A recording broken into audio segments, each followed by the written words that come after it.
You're watching Keystone Science. And in today's episode, we're going to talk about how a solar panel works and how you can make your very own using LEDs.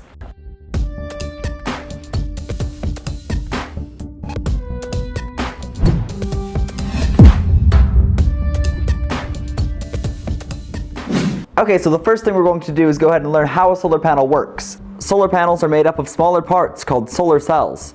These solar cells have three main parts to them. First, two conductive layers, and then in between those two conductive layers is a layer of silicon. Now that silicon is composed of two main parts. One is the N-type or negative, and one is P-type silicon, or positive.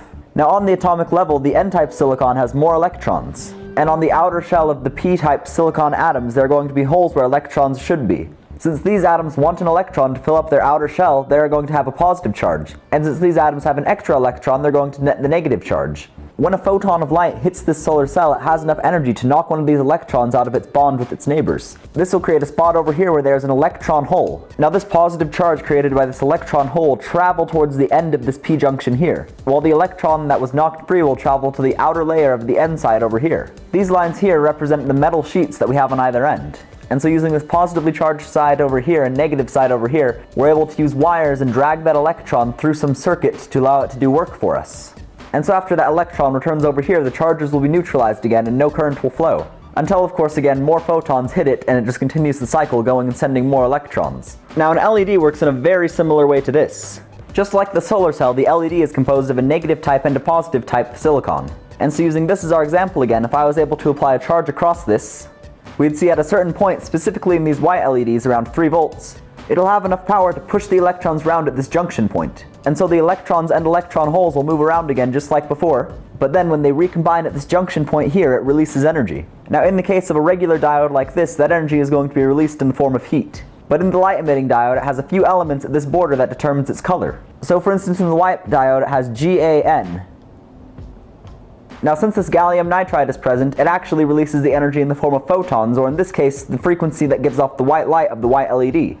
If you're curious, here are the different molecules used at that junction point. As you can see, each of these different molecules result in the different wavelengths being released as photons through the junction point.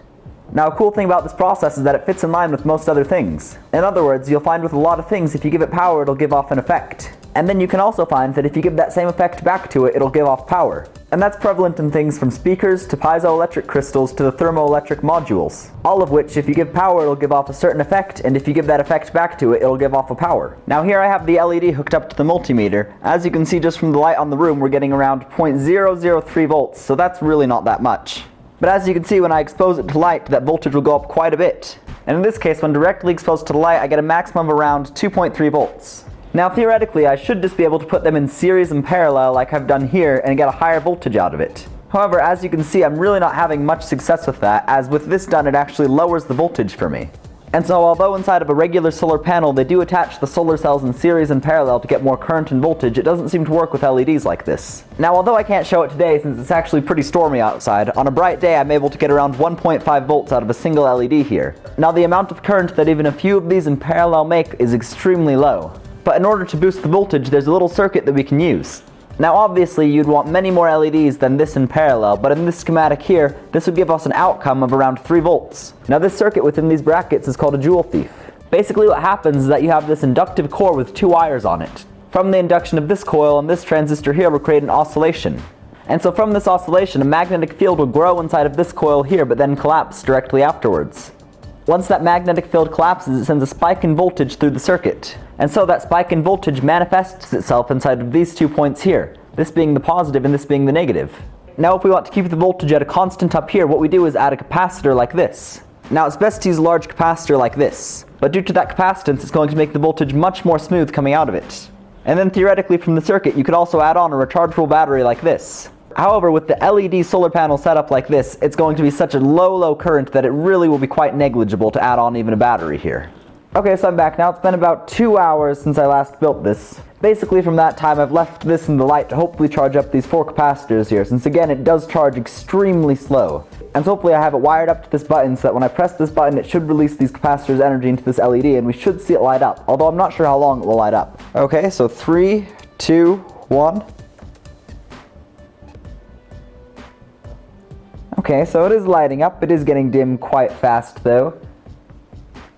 I failed to mention it before, but the potentiometer in the Joule Thief circuit I have to be around 100,000 ohms. This is because depending on your transistor and the inductance of this coil, there is a certain resistance that is best for it to be set to for it to get the optimal output. And so beforehand, basically, I just tuned this till I noticed the LED light up from the 1.5 volts going in.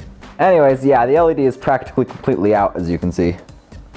So although it is definitely possible to make a solar array out of LEDs, it's not that practical, as I said before. Especially considering that this solar panel right here could have charged up those capacitors with less light in a much less of the amount of time. In fact, this solar panel gives out about 6 times the current output of these LEDs. So even though this project isn't really useful per se, it is kind of interesting.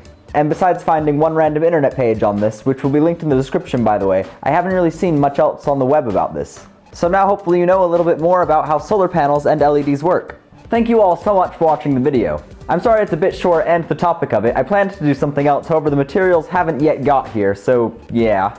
But nonetheless, if you were able to learn something new in this video, I'd really appreciate it if you'd leave a thumbs up as it helps the channel out quite a bit.